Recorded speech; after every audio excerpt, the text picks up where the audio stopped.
I love Katamari. No, scratch that. We love Katamari.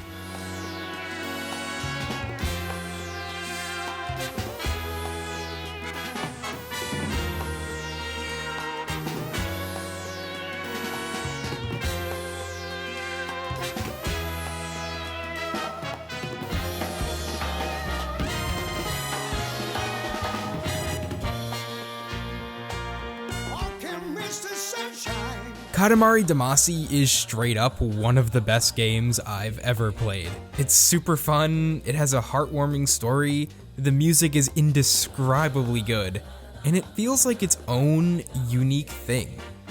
It's distinct. Katamari Damacy has basically every single quality I could ask for in a video game, but I already made a video on it, which you may want to watch before this one because today we are talking about its sequel, We Love Katamari. Also, I should note that I will be using footage from Katamari Damacy Reroll in this video for comparison, which is a remastered release of the original Katamari Damacy. We Love Katamari has not been remastered at the time of this recording, so I'm stuck with the crusty PlayStation 2 footage. But someday, we can only hope.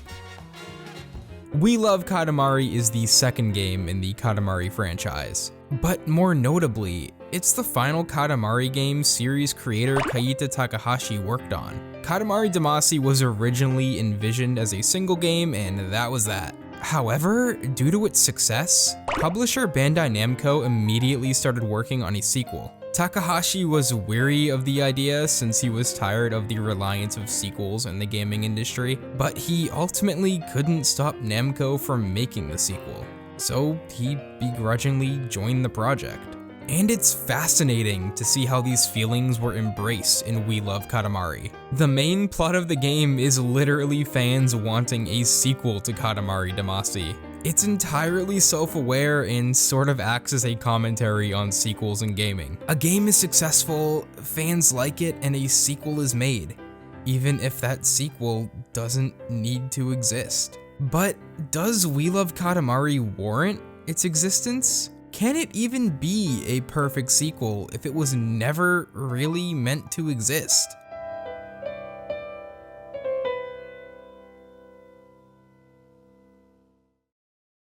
I think I should begin by discussing the qualities I feel makes a sequel perfect. In my eyes, I find that the best sequels are the ones that do something different. They don't try to be the same game again. Rather, they build on the foundation and shift the focus just enough not to invalidate their predecessor. And We Love Katamari does take a lot of the foundation of Katamari Damacy. You're still rolling a ball and collecting random junk to make a bigger ball. That is the entire basis of the gameplay, and it works exceptionally well for how simple it is. We Love Katamari is fun because rolling a big ball around is fun. Even after 2 games, the core Katamari gameplay still feels refreshing, even though not much has been done to alter how the rolling feels. It plays just like the first game, although I find it harder for objects to get knocked out of your Katamari in We Love Katamari. I think this is a really good change. The number of items you'd lose by getting hit or stuck in the first game was a bit much at times. I felt less frustration in We Love Katamari than in Katamari Damacy,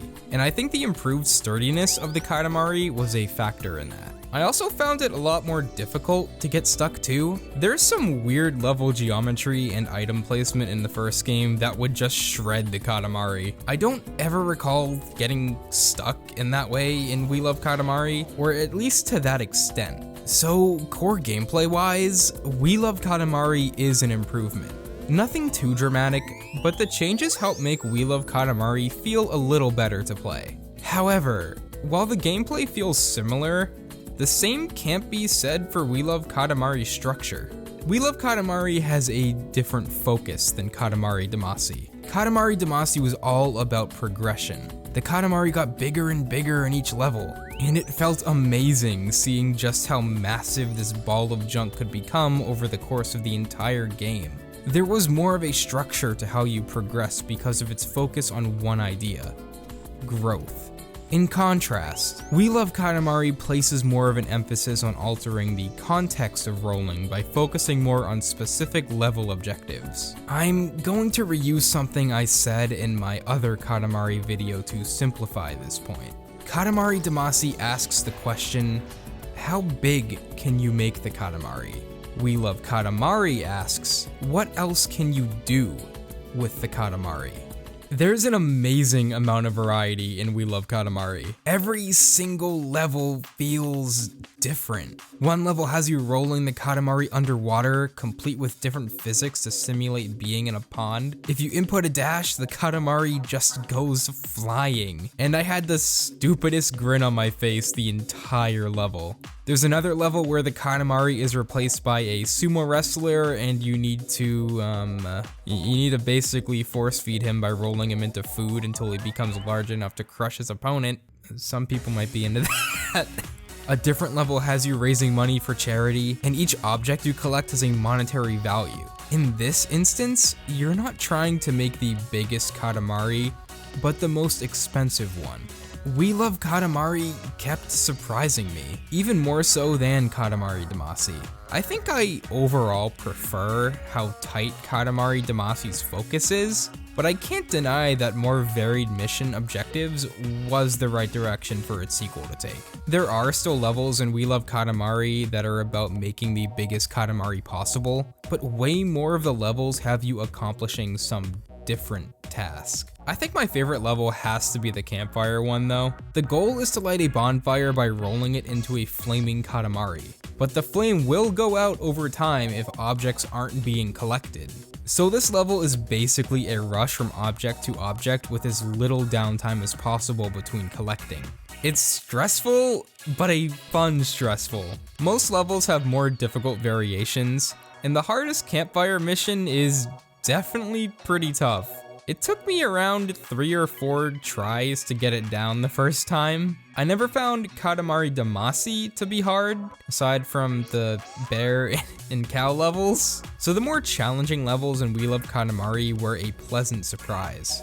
But if you want to make We Love Katamari even more chaotic and challenging, then the multiplayer is where it's at. The multiplayer in We Love Katamari got a huge overhaul from Katamari Damacy. The battle mode is back, but with more varied levels to play on, which is awesome. But the star of the show is the new cooperative multiplayer. Basically every level in the game can be played with 2 people, and both players control the same Katamari. It's genuinely one of the most enjoyable and frantic multiplayer games I've ever played. Trying to coordinate as each player is fighting for control is a blast that ramps up the difficulty significantly depending on who you're playing with. Also, now would be a good time to mention We Love Katamari fixed one of the issues I had with Katamari Damacy.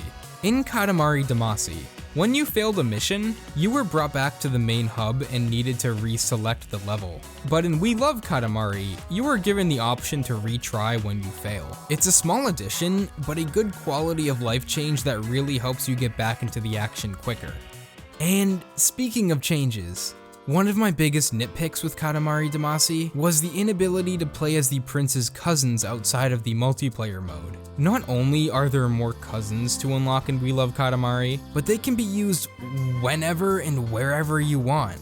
This is amazing, and I really have no idea why it wasn't a feature in the first game. And tracking down the cousins in each level is so much fun. Same thing goes for the presents containing different gear to wear. There are a lot more cosmetic items in We Love Katamari too, and these clothing options can be mixed and matched this time around. You can also see how many cousins and presents are in a level and when you've collected them, which is a great help if you've missed something. Finding each cousin also unlocks a secret level where you need to roll up all of the cousins, which is a nice bonus. In fact, We Love Katamari has a lot of fun bonus content. When you beat the final level of Katamari Damacy, there was really nothing else to do.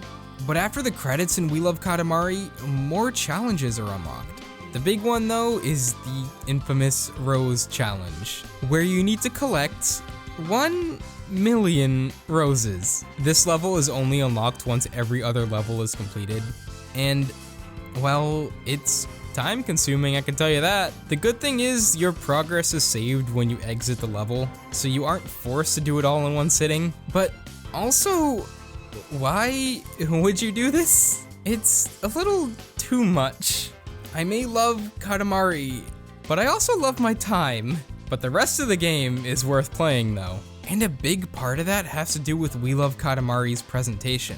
Just like its predecessor, We Love Katamari is peak visual comedy. Nothing is being said during gameplay, but the placement of people and items leaves a lot implied. There were multiple times I noticed some weird thing happening and couldn't help but laugh. One of my favorite uses of visual comedy happens during the racing level. For this level, your character is riding in some sort of vehicle, and each cousin has their own unique ride. Miso's in a bowl of rice, Odeka is riding in a top hat, poor Opio is stuck in a wheelchair. The poor soul. So much attention went into these vehicles that could have easily been generic race cars. Every single car is personalized, which shows just how much care went into this game. And just as much care went into the soundtrack. Katamari as a series has my favorite music in all of gaming. The soundtracks are incredibly hard to describe because no other game sounds like Katamari. The We Love Katamari soundtrack does rival the first game, although I do think Katamari Damacy has just a few better songs that put it on top. If your soundtrack doesn't have Lonely Rolling Star on it, then you can't be the best. But I do think the highs of We Love Katamari's soundtrack match the highs of Katamari Damacy's. Angel Rain is an incredible song. I love that slow, romantic feel that becomes more upbeat as the song progresses. Every day we play, あなたと Every day we play, 二人で Every day we play, あなたと Every day we play, 二人で I just hate that all of the levels this song is in literally end seconds before the upbeat part kicks in. Although We Love Katamari did add a music selection feature, which is nice considering there are some songs in this game that give me genuine anxiety. I'm looking at you, Kuru Kuru Rock. 3, 2, 1, go!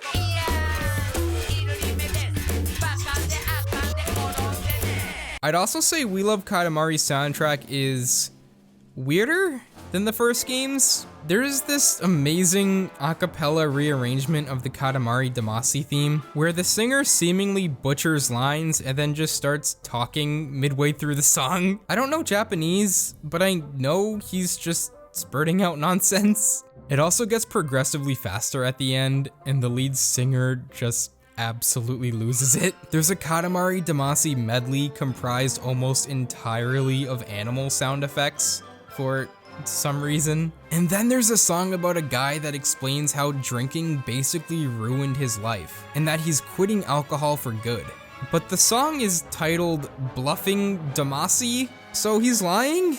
A little bit of trivia about this song, but according to the Katamari wiki, there's some implication that the King of All Cosmos is the subject of this song. I mean, he definitely has a drinking problem if his destruction of the universe in the first Katamari game is anything to go off of.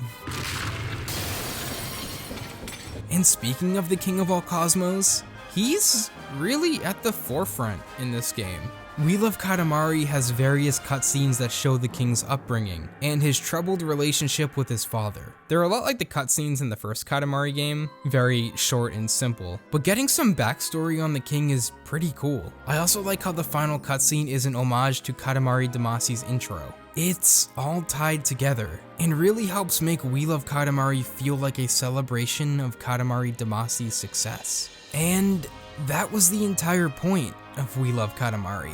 It's a celebration for all of those who loved Katamari Damacy. It's the embracement of an experimental Japanese game that is way better than it has any right to be for how simple and weird it is. It earns the name We Love Katamari because it's true. We do love Katamari. So this further begs the question, is We Love Katamari a perfect sequel? does it accomplish what it set out to do? Well, yeah, I think it does. We Love Katamari isn't trying to be Katamari Damacy again. Instead, it introduces new ideas to spice things up while refining that simply satisfying Katamari gameplay. It didn't hit me in the feels or provide that steady sense of progression the original Katamari Damacy did, but it didn't need to. These two games feel like different sides of the same coin, and your stance on focus versus variety will be the basis of your preference. I may prefer the first game, but We Love Katamari is amazing in its own right.